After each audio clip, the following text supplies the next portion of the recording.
नमस्ते दोस्तों, कैसे हो आप सब। हम अभी कुछ दिन पहले त्रियुगी नारायण मंदिर गए थे। तो वहाँ का हमने व्लॉग वगैरह नहीं बनाया था क्योंकि एंजॉय करने गए थे शादी को। अभी मैं आपको, मेरे पास कुछ क्लिप्स हैं, उन सबको जोड़ के उसी के साथ साथ मैं आपको वहाँ की जो पौराणिक कथाएं हैं वो सब कुछ बताऊंगा। हमारा जो सफ़र था वो शुरू होता है ऋषिकेश से। देवप्रयाग, अगस्त मुनि, ऐसे करके सोनप्रयाग, और सोनप्रयाग से हम लोग पहुँचते हैं त्रियुगी नारायण मंदिर। जानेंगे त्रियुगी नारायण मंदिर का इतिहास क्या था, भगवान शिव और माता पार्वती की जो विवाह कथा है वो जानेंगे। एक इसमें अखंड भूमि है, धुनी है, मतलब भूमि नहीं, अखंड धुनी, जहाँ पर आग जल रही है, मतलब उसके बारे में आपको बताऊंगा। उसके अलावा मंदिर के जो 4 पवित्र कुंड हैं उनके बारे में बताने हैं। तो चलिए शुरू करते हैं। जो भगवान शिव और माता पार्वती की जो विवाह कथा है, पौराणिक कथाओं के अनुसार यह है कि जब माता सती ने अपना देह त्याग दिया और भगवान शिव तपस्या में चले गए कई सालों के लिए। उधर जो माता सती थी उन्होंने जो पर्वतराज हिमालय जो हैं उनके घर माता पार्वती के रूप में जन्म लिया। बचपन से ही उनका संकल्प था कि वे भगवान शिव को ही अपने पति के रूप में प्राप्त करेंगी। इसके लिए माता पार्वती ने वर्षों तक कठोर तपस्या की। उनकी भक्ति से प्रसन्न होकर भगवान शिव ने विवाह के लिए सहमति दे दी। देवताओं ने इस दिव्य विवाह की तैयारी की और विवाह स्थल चुना गया आज का त्रियुगी नारायण मंदिर। इस मंदिर का नाम त्रियुगी नारायण क्यों पड़ा गया, इसके बारे में अब हम आपको बताते हैं। त्रि का मतलब होता है 3, युग यानी युग का मतलब युग होता है, जैसे सतयुग, त्रेता, द्वापर युग, और नारायण यानी भगवान विष्णु। मान्यता यह है कि यह स्थान सतयुग, त्रेता युग और द्वापर युग तीनों युगों से पूजनीय रहा है। इसी कारण इसका नाम पड़ा त्रियुगी नारायण मंदिर। विवाह में, मतलब जो विवाह हुआ उसमें किस किस ने क्या भूमिका निभाई। जो भगवान विष्णु हैं उन्होंने माता पार्वती के जो भाई हैं उसकी भूमिका निभाई और माता पार्वती जी का कन्यादान किया। भगवान जो ब्रह्मदेव हैं उन्होंने विवाह संपन्न करवाया, मतलब कि वो पंडित जी की तरह उन्होंने विवाह संपन्न करवाया। और जितने भी देवी देवता थे वो इस दिव्य विवाह के साक्षी बने। यही कारण है कि यह सनातन धर्म के सबसे पवित्र विवाह स्थलों में गिना जाता है।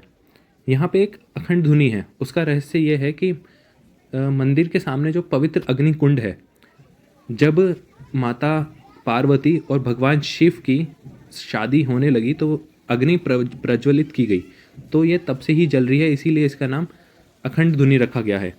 जो श्रद्धालु हैं वो इसकी राख को प्रसाद के रूप में घर ले जाते हैं। ऐसा विश्वास है कि यह राख सुख, समृद्धि और वैवाहिक जीवन में प्रेम का आशीर्वाद देती है।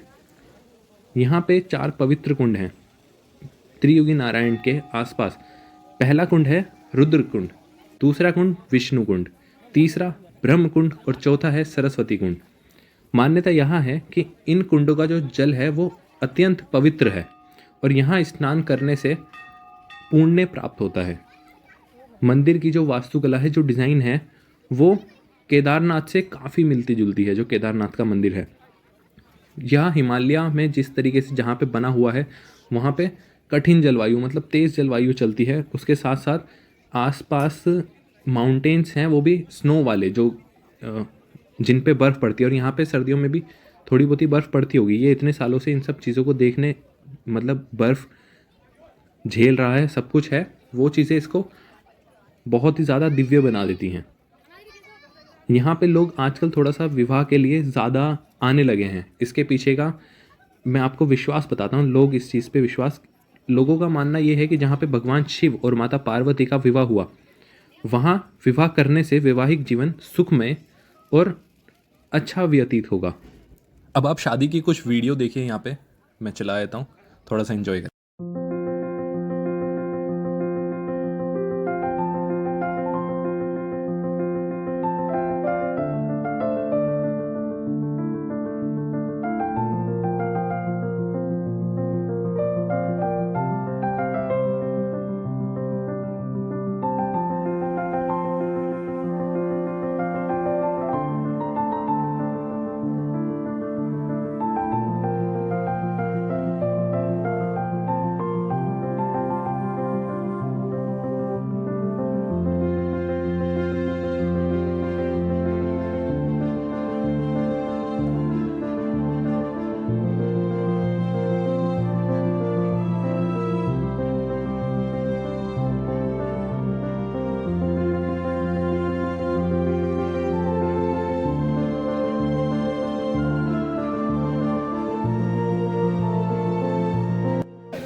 मौत के देवता के लिए ये आहुति दी जाती है, तो इसलिए इसको देखा नहीं जाता है।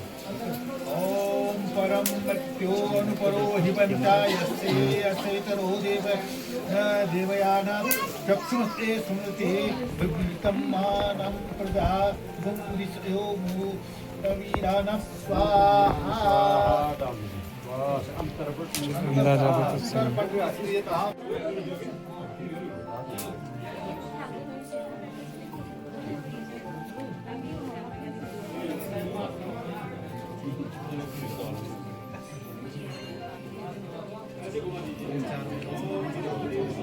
ओम शांतिश्च स्वाहा, ओम दर्शस्य स्वाहा, ओम पौर्णमासस्य स्वाहा, ओम बृहस्पतिश्च स्वाहा, ओम पौर्णमासस्य स्वाहा, ओम रथंचरस्य स्वाहा। दोस्तों, त्रियुगी नारायण मंदिर केवल एक मंदिर नहीं, बल्कि प्रेम, विश्वास, तपस्या और सनातन परंपरा का जीवित प्रतीक है। यदि कभी आपको उत्तराखंड आने का अवसर मिले तो इस दिव्य स्थान के दर्शन अवश्य करें। अगर आपको यह जानकारी पसंद आई हो तो वीडियो को लाइक करें, अपने दोस्तों के साथ शेयर करें और ऐसी ही उत्तराखंड सनातनी संस्कृत और प्राचीन मंदिरों से जुड़ी रोचक जानकारी के लिए हमारे चैनल को सब्सक्राइब करें। हर हर महादेव।